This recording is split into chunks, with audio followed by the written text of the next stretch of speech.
ಕೊಲೆ ಪ್ರಕರಣದಲ್ಲಿ ಕಿಲ್ಲಿಂಗ್ ಸ್ಟಾರ್ಗೆ ಬಹುದೊಡ್ಡ ಟೆನ್ಷನ್ ಶುರುವಾಗಿದೆ. ನಿರ್ಣಾಯಕ ಹಂತಕ್ಕೆ ಡಿ ಗ್ಯಾಂಗ್ ವಿರುದ್ಧ ಕೇಸ್ ದಾಖಲಾಗಿರುವಂಥದ್ದು. ಕೆಲವೇ ಹೊತ್ತಲ್ಲಿ ಕೋರ್ಟ್ಗೆ ದರ್ಶನ್ ಪವಿತ್ರ ಗೌಡ ಹಾಜರಾಗಲಿದ್ದಾರೆ. ಡಿ ಗ್ಯಾಂಗ್ ವಿರುದ್ಧ ಇಂದು ದೋಷಾರೋಪ ನಿಗದಿಯಾಗುವಂತಹ ಸಾಧ್ಯತೆಗಳಿದೆ. ಕೊಲೆ ಕೇಸ್ನ 17 ಆರೋಪಿಗಳು ಕೂಡ ಕೋರ್ಟ್ಗೆ ಹಾಜರಾಗ್ತಾರೆ. ಸದ್ಯ ಪರಪ್ಪನ ಅಗ್ರಹಾರದಲ್ಲಿದ್ದಾರೆ ದರ್ಶನ್ ಹಾಗೆ ಪವಿತ್ರ ಗೌಡ. ದರ್ಶನ್ ಪವಿತ್ರ ಗೌಡರನ್ನ ಕರೆತರಲಿದ್ದಾರೆ ಪೊಲೀಸರು. 64ನೇ CCH ಕೋರ್ಟ್ಗೆ ಆರೋಪಿಗಳು ಇವತ್ತು ಹಾಜರಾಗುವುದಕ್ಕೆ ಎಲ್ಲ ರೀತಿಯಾದಂತಹ ಸಿದ್ಧತೆಗಳನ್ನು ಮಾಡಿಕೊಳ್ಳಲಾಗಿದೆ. ಕೊಲೆ ಪ್ರಕರಣದಲ್ಲಿ ಕಿಲ್ಲಿಂಗ್ ಸ್ಟಾರ್ಗೆ ಇವತ್ತು ಬಹುದೊಡ್ಡ ಟೆನ್ಷನ್. ಎಲ್ಲ ಆರೋಪಿಗಳನ್ನು ಕೂಡ ಇವತ್ತು ಕೋರ್ಟ್ಗೆ ಹಾಜರುಪಡಿಸಬೇಕಾಗಿದೆ. ವಿಚಾರಣೆಯನ್ನು ನಡೆಸಲಾಗುತ್ತೆ. ನಿರ್ಣಾಯಕ ಹಂತಕ್ಕೆ ಡಿ ಗ್ಯಾಂಗ್ ವಿರುದ್ಧ ಕೇಸ್ ಕೂಡ ಕೊಲೆ ಕೇಸ್ನ 17 ಆರೋಪಿಗಳು ಕೋರ್ಟ್ಗೆ ಹಾಜರಾಗ್ತಾರೆ. ಇವತ್ತು 64ನೇ CCH ಕೋರ್ಟ್ಗೆ ಆರೋಪಿಗಳನ್ನು ಕರೆತರಲಾಗುತ್ತೆ. ನಿರ್ಣಾಯಕ ಹಂತಕ್ಕೆ ಡಿ ಗ್ಯಾಂಗ್ ವಿರುದ್ಧ ಕೇಸ್ ತಲುಪಿರುವಂಥದ್ದು. ಬಹುದೊಡ್ಡ ಟೆನ್ಷನ್ ಶುರುವಾಗಿದೆ ದರ್ಶನ್ಗೆ. ಕೆಲವೇ ಹೊತ್ತಲ್ಲಿ ಕೋರ್ಟ್ಗೆ ಹಾಜರಾಗಲಿದ್ದಾರೆ ದರ್ಶನ್ ಹಾಗೆ ಪವಿತ್ರ ಗೌಡ. ಡಿ ಗ್ಯಾಂಗ್ ವಿರುದ್ಧ ಇಂದು ದೋಷಾರೋಪ ನಿಗದಿ.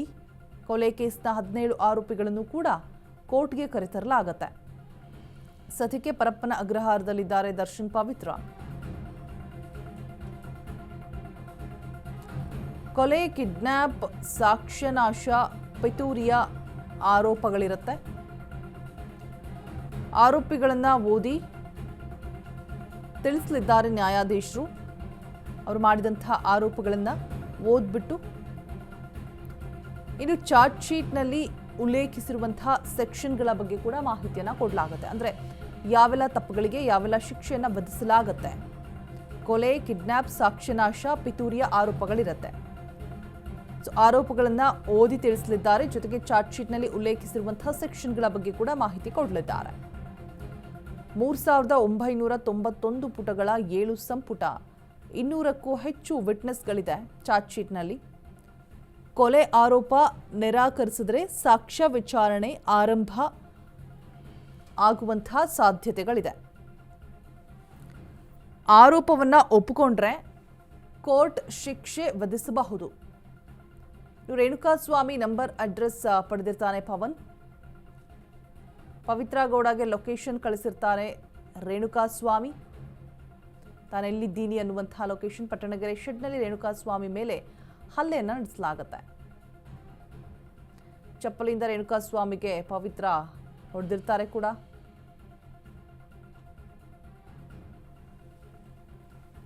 ರೇಣುಕಾಸ್ವಾಮಿ ಟ್ರ್ಯಾಪ್ ಮಾಡೋದಕ್ಕೆ ಪವಿತ್ರ ಗೌಡ ಸಾಥ್ ಕೊಟ್ಟಿದ್ದಾರೆ. A1 ಆರೋಪಿಯಾಗಿದ್ದಾರೆ ಕೂಡ. ಅಶ್ಲೀಲ ಮೆಸೇಜ್ ಬಗ್ಗೆ ಪವನ್ಗೆ ತಿಳಿಸಿರ್ತಾರೆ ಪವಿತ್ರ. ಪವಿತ್ರ ಗೌಡ ಹೇಳಿದ್ದಕ್ಕೆ ಸಲುಗೆಯಿಂದ ಪವನ್ ಮೆಸೇಜ್ ಮಾಡಿರ್ತಾನೆ. ರೇಣುಕಾಸ್ವಾಮಿ ನಂಬರ್ ಅಡ್ರೆಸ್ ಅನ್ನು ಕೂಡ ಪಡೆದುಕೊಂಡಿರ್ತಾನೆ ಪವನ್. ಪವಿತ್ರ ಗೌಡಗೆ ಲೊಕೇಶನ್ ಕೂಡ ಕಳಿಸಿರ್ತಾನೆ ರೇಣುಕಾಸ್ವಾಮಿ. ಬಗ್ಗೆ ಹೆಚ್ಚಿನ ಮಾಹಿತಿಯನ್ನು ಕೊಡೋದಕ್ಕೆ ನಮ್ಮ ಪ್ರತಿನಿಧಿ ಅರುಣ್ ದೂರವಾಣಿ ಸಂಪರ್ಕದಲ್ಲಿ ಜಾಯಿನ್ ಆಗ್ತಾ ಇದ್ದಾರೆ. ಅರುಣ್, ಇವತ್ತು ಆರೋಪಿಗಳು ಜೊತೆಗೆ ದರ್ಶನ್ ಹಾಗೆ ಪವಿತ್ರ ಗೌಡ ಇನ್ನೇನು ಕೋರ್ಟ್ಗೆ ಹಾಜರಾಗಲಿದ್ದಾರೆ. ಒಂದಷ್ಟು ಸೆಕ್ಷನ್ಸ್ ಎಲ್ಲ ಬಗ್ಗೆ ಕೂಡ ಮಾಹಿತಿಯನ್ನು ನೀಡಲಿದ್ದಾರೆ ಅಂತ ಹೇಳಲಾಗ್ತಾ ಇದೆ. ಸೊ ಈ ಒಂದು ಕೇಸ್ ಯಾವೆಲ್ಲ ತಿರುವನ್ನ ಪಡೆದುಕೊಳ್ಬಹುದು, ಅಪ್ಡೇಟ್ಸ್ ಕೊಡೋದಾದ್ರೆ ಅರುಣ್?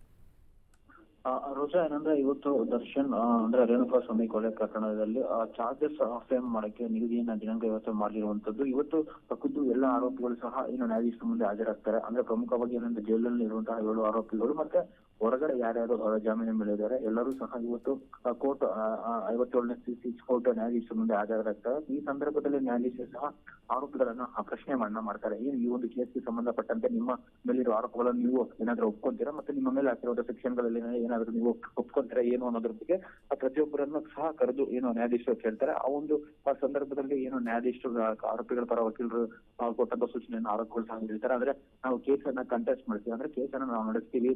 ಈ ಒಂದು ಪ್ರಕರಣದಲ್ಲಿ ಏನು ದಾಖಲಾಗಿರುವಂತಹ ಸೆಕ್ಷನ್ಗಳಿರ್ಬೋದು ಮತ್ತೆ ಪ್ರಕರಣ ಏನಿದೆ ಇದೆಲ್ಲವೂ ಸಹ ಸುಳ್ಳು. ಮತ್ತೆ ಚಾರ್ಜ್ ಶೀಟ್ ಪೊಲೀಸರು ಸಲ್ಲಿಸಿರುವಂತಹ ಚಾರ್ಜ್ ಶೀಟ್ ಏನಿದೆ ಇದು ಸಹ ಸುಳ್ಳಾಗಿರುತ್ತೆ. ಹಾಗಾಗಿ ನಾವು ಇದನ್ನ ಕೇಸನ್ನು ನಡೆಸ್ತೀವಿ ಅಂತ ಹೇಳ್ಬಿಟ್ಟು ಆರೋಪಿಗಳು ಹೇಳುವಂತಹ ಸಾಧ್ಯತೆ ಇರುವಂತದ್ದು.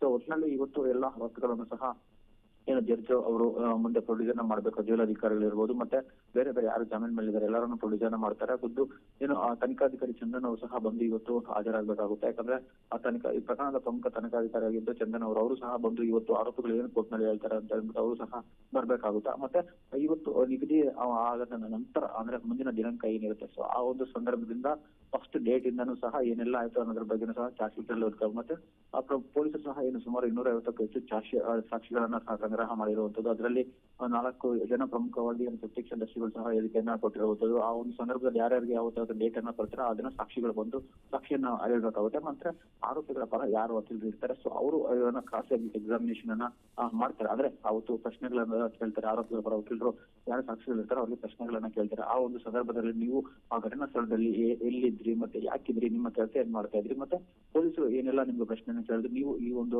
ಚಾರ್ಜ್ ಶೀಟ್ ನಲ್ಲಿ ಏನು ಉತ್ತರವನ್ನ ಕೊಟ್ಟಿದ್ದೀರಾ, ಮತ್ತೆ ಚಾರ್ಜ್ ಶೀಟ್ ನಲ್ಲಿ ಏನು ಹೇಳಿಕೆ ದಾಖಲಿಸಿದ್ದೀರಾ, ಸೊ ಅದಕ್ಕೆ ಸಂಬಂಧಪಟ್ಟಂತ ನಿಮ್ಮ ಏನು ಕೊಟ್ಟಂತ ಹೇಳಿಕೆನ ನೀವು ಒಪ್ಕೊಂತೀರಾ ಅಥವಾ ಏನಾದ್ರು ಬೇರೆ ಏನಾದ್ರು ಕೋರ್ಟ್ ನಲ್ಲಿ ಹೇಳೋದಿದೆಯಾ ಅನ್ನೋದ್ರ ಬಗ್ಗೆ ಈ ರೀತಿ ಆರೋಪಿಗಳು ಪರ ವಕೀಲರು ಏನು ಅವರನ್ನು ಯಾರು ಸಾಕ್ಷಿಗಳಿರ್ತಾರೆ ಸೊ ಅವರನ್ನ ಕ್ರಾಸ್ ಎಕ್ಸಾಮಿನೇಷನ್ ಮಾಡ್ತಾರೆ, ಮತ್ತೆ ಕ್ವಶನ್ ಅನ್ನ ಮಾಡ್ತಾರೆ. ಇದು ಒಂದು ದಿನಗಳಷ್ಟು ಕಾಲ ಪ್ರತಿದಿನ ಸಹ ನಡೆಯುವಂತಹ ಒಂದು ಪ್ರಕ್ರಿಯೆ ಆಗಿರುತ್ತೆ. ಮತ್ತೆ ಪ್ರಮುಖವಾಗಿ ಏನು ಸಾಕ್ಷಿಗಳು ಯಾರಿರ್ತಾರೆ ಮತ್ತೆ ಅವರು ಆರೋಪಿಗಳನ್ನ ಗುರುತು ಹಿಡಿಯುವಂತ ಸಂದರ್ಭದಲ್ಲಿ ದಿನಾಂಕ ಇರುತ್ತೆ. ಸೊ ಆ ಒಂದು ದಿನಾಂಕದಂದು ಖುದ್ದು ಆರೋಪಿಗಳು ಸಹ ಕೋರ್ಟ್ಗೆ ಹಾಜರಾಗಬೇಕಾಗುತ್ತೆ, ಮತ್ತೆ ಸಾಕ್ಷಿಗಳು ಸಹ ಬರಬೇಕಾಗುತ್ತೆ. ಆ ಒಂದು ಸಂದರ್ಭದಲ್ಲಿ ಏನು ಸಾಕ್ಷಿಗಳು ಯಾರಿರ್ತಾರೆ ಸೊ ಅವರು ಏನು ಆರೋಪಿಗಳು ನೇರವಾಗಿ ಹಿಂದೆ ಗುರುತು ಹಿಡಿಯುವಂತ ಕೆಲಸವನ್ನ ಮಾಡ್ತಾರೆ. ಆ ನಂತರ ಇದು ಒಂದಷ್ಟು 6 ತಿಂಗಳು ಇರ್ಬೋದು, ಮತ್ತೆ 3 ತಿಂಗಳು ಇರ್ಬೋದು, ಸೊ ಪ್ರತಿದಿನ ವಾರಕ್ಕೆ 7 ದಿನ ಇರ್ಬೋದು, ಮತ್ತೆ ವಾರದಿನ 1 ದಿನ ಇರ್ಬೋದು. ಆ ರೀತಿ ಟ್ರಯಲ್ ಗಳನ್ನ ದಿನಾಂಕ ನಿಗದಿ ಫಿಕ್ಸ್ ಮಾಡಿಕೊಂಡು ಆ ಟ್ರಯಲ್ ಪ್ರಾರಂಭ ಆಗಿ ನಂತರ ಶಿಕ್ಷೆ ಹಂತದವರೆಗೂ ಸಹ ನಡೆಯುವಂತಹ ಪ್ರೋಸೆಸ್ ಇವತ್ತಿಗೆ ಒಂದು ಚಾಲನೆ ಸಿಗುವಂತದ್ದು. ರೋಜಾ, ಇನ್ನು ಅರುಣ್, ಒಂದಷ್ಟು ಚಾರ್ಜ್ ಶೀಟ್ ನಲ್ಲಿ ಉಲ್ಲೇಖ ಆಗಿರುತ್ತೆ ದರ್ಶನ್ ಮಾಡಿರುವಂತಹ ಆರೋಪ ಏನೇನು, ಹಾಗೆ ಪವಿತ್ರ ಕೂಡ ಮಾಡಿರುವಂತಹ ಆರೋಪ ಏನೇನು, ಕಂಪ್ಲೀಟ್ ಆಗಿ ಎಕ್ಸ್ಪ್ಲೈನ್ ಮಾಡೋದಾದ್ರೆ ಏನೆಲ್ಲ ಆರೋಪಗಳು ಉಲ್ಲೇಖ ಆಗಿದೆ, ಯಾವ್ದನ್ನೆಲ್ಲ ಕನ್ಸಿಡರ್ ಮಾಡಲಾಗುತ್ತೆ? ಅಂದ್ರೆ ಪ್ರಮುಖವಾಗಿ ರೋಜಾ ಏನಂದ್ರೆ ಈಗಾಗಲೇ ಚಾರ್ಜ್ ಶೀಟ್ ಸುಮಾರು 3,991 ಪೇಜ್ಗಳ ಚಾರ್ಜ್ ಶೀಟ್ ಅನ್ನ ಒಂದು ಬೃಹತ್ ಚಾರ್ಜ್ ಶೀಟ್ ಅನ್ನ ಕಾಮಾಕ್ಷಿಪಾಳ್ಯ ಪೊಲೀಸರು ತಯಾರು ಮಾಡಿ ಏನು ಚಾರ್ಜ್ ಶೀಟ್ ಅನ್ನ 17 ಆರೋಪಿಗಳ ಮೇಲೆ ಹಾಕಿರುವಂತದ್ದು.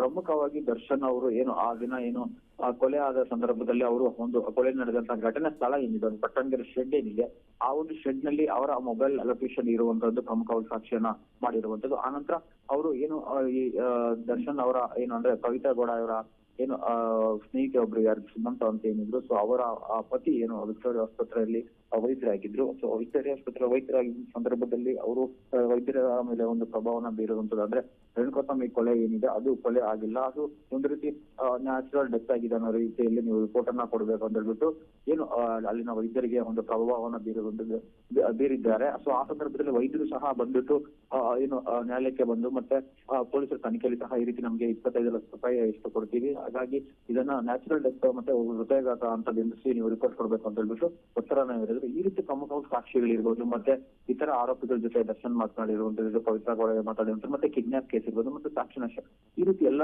ಸಹ ಸಾಕ್ಷಿಗಳನ್ನ ಪೊಲೀಸರು ಸಹ ಸಂಗ್ರಹ ಮಾಡಿ ಕೊಟ್ಟಿರುವಂತದ್ದು. ಅದರಲ್ಲಿ ಪ್ರಮುಖವಾಗಿ ಪ್ರತಿಯೊಂದನ್ನು ಸಹ ಅನಲೈಸಸ್ ಅನ್ನ ಕೋರ್ಟ್ ಸಹ ಮಾಡುವಂತದ್ದು. ರೋಜಾ, ಆಲ್ರೈಟ್, ಥ್ಯಾಂಕ್ ಯು ಅರುಣ್ ತಮ್ಮೆಲ್ಲ ಡೀಟೇಲ್ಸ್ಗಾಗಿ.